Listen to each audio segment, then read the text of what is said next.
That's what I'd like to talk with you about tonight. You know, early this morning I returned from Israel. They tell me I'm the first American president to travel there during the war. I met with the Prime Minister and members of his cabinet. And most movingly, I met with Israelis who had personally lived through horrific horror of the attack by Hamas on the 7th of October.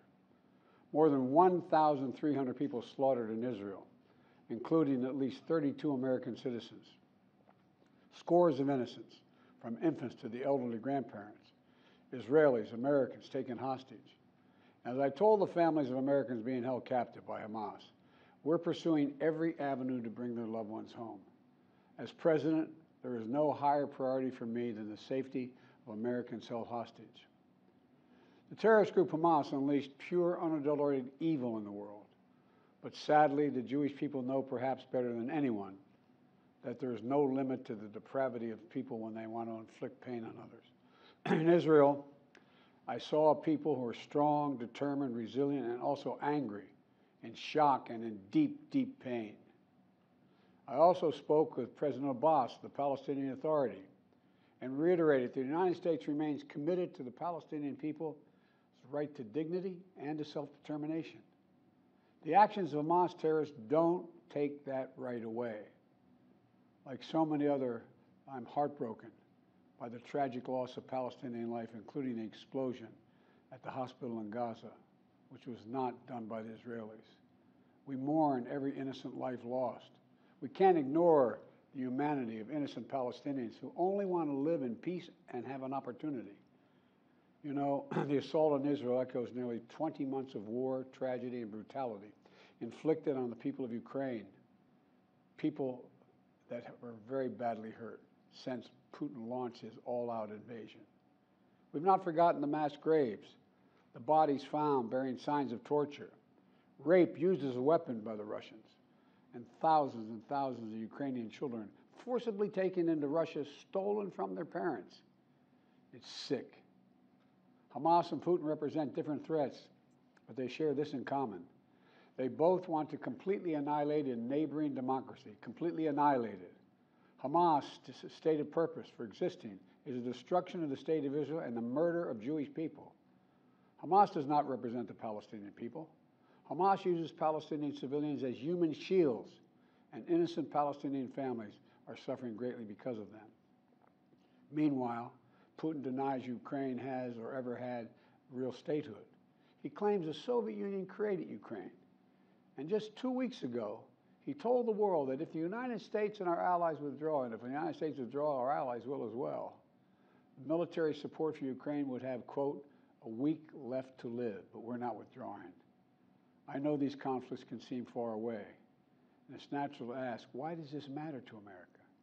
So let me share with you why making sure Israel and Ukraine succeed is vital for America's national security. You know, history has taught us that when terrorists don't pay a price for their terror, when dictators don't pay a price for their aggression, they cause more chaos and death and more destruction. They keep going, and the cost and the threats to America and the world keep rising. So if we don't stop Putin's appetite for power and control in Ukraine, he won't limit himself just to Ukraine. Putin's already threatened to remind, quote, remind Poland that their western land was a gift from Russia. One of his top advisors, a former president of Russia, has called Estonia, Latvia, and Lithuania Russia's Baltic provinces. These are all NATO allies. For 75 years, NATO has kept peace in Europe and has been the cornerstone of American security. And if Putin attacks a NATO ally, we will defend every inch of NATO which the treaty requires and calls for.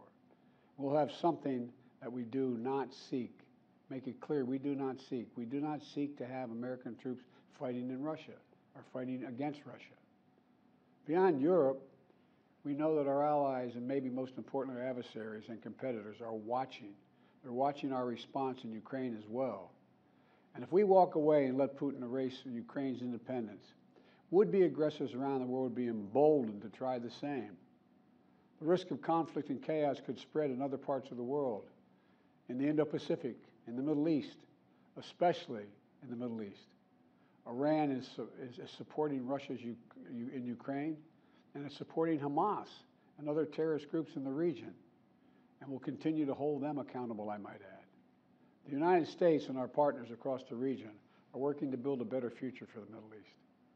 One where the Middle East is more stable, better connected to its neighbors, and through innovative projects like the India-Middle East-Europe Rail Corridor that I announced this year at the summit of the world's biggest economies. More predictable markets, more employment, less rage, less grievances, less war when connected. It benefits the people, it would benefit the people of the Middle East and would benefit us. American leadership is what holds the world together. American alliances are what keep us, America, safe.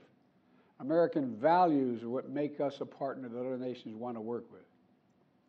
To put all that at risk, if we walk away from Ukraine, if we turn our backs on Israel, it's just not worth it. That's why tomorrow I'm going to send to Congress an urgent budget request to fund America's national security needs, to support our critical partners, including Israel and Ukraine.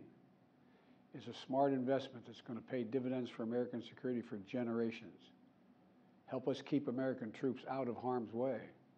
Help us build a world that is safer, more peaceful, more prosperous for our children and grandchildren. In Israel, we must make sure that they have what they need to protect their people today and always. The security package I'm sending to Congress and asking Congress to do is an unprecedented commitment to Israel's security that will sharpen Israel's qualitative military edge, which we've committed to, the qualitative military edge. We're going to make sure Iron Dome continues to guard the skies over Israel. We're going to make sure other hostile actors in the region know that Israel is stronger than ever and prevent this conflict from spreading. Look, at the same time, President Netanyahu and I discussed again yesterday the critical need for Israel to operate by the laws of war. That means protecting civilians in combat as best as they can. The people of Gaza urgently need food, water, and medicine. Yesterday, in discussions with the leaders of Israel and Egypt, I secured an agreement for the first shipment of humanitarian assistance from the United Nations to Palestinian civilians in Gaza. If Hamas does not divert or steal these shipments, we're going to provide an opening for sustained delivery of life-saving humanitarian assistance for the Palestinians. As I said in Israel, as hard as it is, we cannot give up on peace. We cannot give up on a two-state solution. Israel and Palestinians equally deserve to live in safety, dignity, and peace. You know, and here at home, we have to be honest with ourselves. In recent years, too much hate has given too much oxygen, fueling racism, the rise of anti-Semitism, and Islamic phobia, right here in America. It's also intensified in the wake of recent events that led to the horrific threats and attacks that both shock us and break our hearts. On October 7th, terror attacks have triggered deep scars and terrible memories in the Jewish community.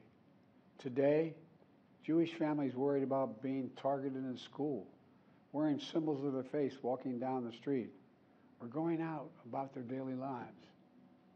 And I know many of you in the Muslim American community, the Arab American community, the Palestinian American community, and so many others are outraged and heartened, saying to yourselves, here we go again with Islamophobia and distrust we saw after 9/11. Just last week, a mother was brutally stabbed. A little boy, here in the United States, a little boy who just turned 6 years old was murdered in their home outside of Chicago. His name was Wadiha, a proud American, a proud Palestinian American family. We can't stand by and stand silent when this happens. We must, without equivocation, denounce anti-Semitism. We must also, without equivocation, denounce Islamophobia. And to all you hurting, those of you hurting, I want you to know I see you. You belong. And I want to say this to you. You're all America. You're all America. This is in a moment, in moments like these, when fear and suspicion, anger and rage run hard, that we have to work harder than ever to hold on to the values that make us who we are. We're a nation of religious freedom, freedom of expression. We all have a right to debate and disagree without fear of being targeted in schools or workplaces or in our communities. We must renounce violence and vitriol. See each other not as enemies, but as fellow Americans. When I was in Israel yesterday, I said that when America experienced the hell of 9/11, we felt enraged as well. While we sought and got justice, we made mistakes. So I cautioned the government of Israel not to be blinded by rage. And here in America, let us not forget who we are. We reject all forms of hate, whether against Muslim, Jews, or anyone. That's what great nations do, and we are a great nation. On Ukraine, I'm asking Congress to make sure we can continue to send Ukraine the weapons they need to defend themselves and their country without interruption, so Ukraine can stop Putin's brutality in Ukraine. They are succeeding. When Putin invaded Ukraine, he thought he would take Kyiv and all of Ukraine in a matter of days. Well, over a year later, Putin has failed, and he continues to fail. Kyiv still stands because of the bravery of the Ukrainian people. Ukraine has regained more than 50% of the territory Russian troops once occupied, backed by U.S.-led coalition of more than 50 countries around the world, all doing its part to support Kyiv. What would happen if we walked away? We are the essential nation. Meanwhile, Putin has turned to Iran and North Korea to buy attack drones and ammunition to terrorize Ukrainian cities and people. From the outset, I've said, I will not send American troops to fight in Ukraine. All Ukraine is asking for is help for the weapons, munitions, the capacity, the capability to push invading Russian forces off their land, and the air defense systems to shoot down Russian missiles before they destroy Ukrainian cities. Let me be clear about something. We send Ukrainian equipment sitting in our stockpiles. And when we use the money allocated by Congress, we use it to replenish our own stores, our own stockpiles, with new equipment. Equipment that defends America and is made in America. Patriot missiles for air defense batteries, made in Arizona. Artillery shells manufactured in 12 states across the country, in Pennsylvania, Ohio, Texas, and so much more. You know, just as in World War II, today patriotic American workers are building the arsenal of democracy and serving the cause of freedom. Let me close with this. Earlier this year, I boarded Air Force One for a secret flight to Poland. There I boarded a train with blacked out windows for a 10-hour ride each way to Kyiv, to stand with the people of Ukraine ahead of the one-year anniversary of their brave fight against Putin. I'm told I was the first American to enter a war zone not controlled by the United States military since President Lincoln. With me was just a small group of security personnel and a few advisors. But when I exited that train and met President Zelensky, I didn't feel alone.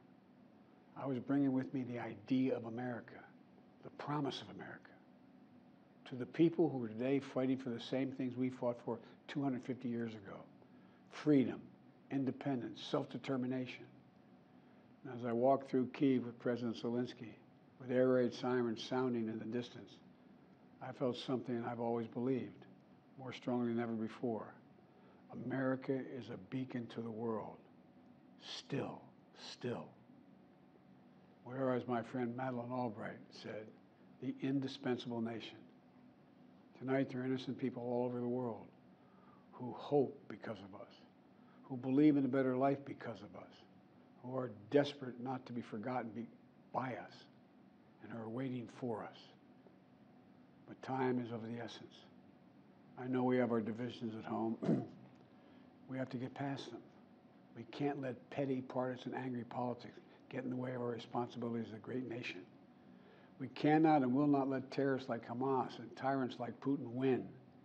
I refuse to let that happen.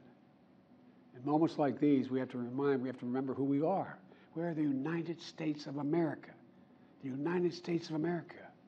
And there is nothing beyond our capacity if we do it together. My fellow Americans, thank you for your time. May God bless you all, and may God protect our troops.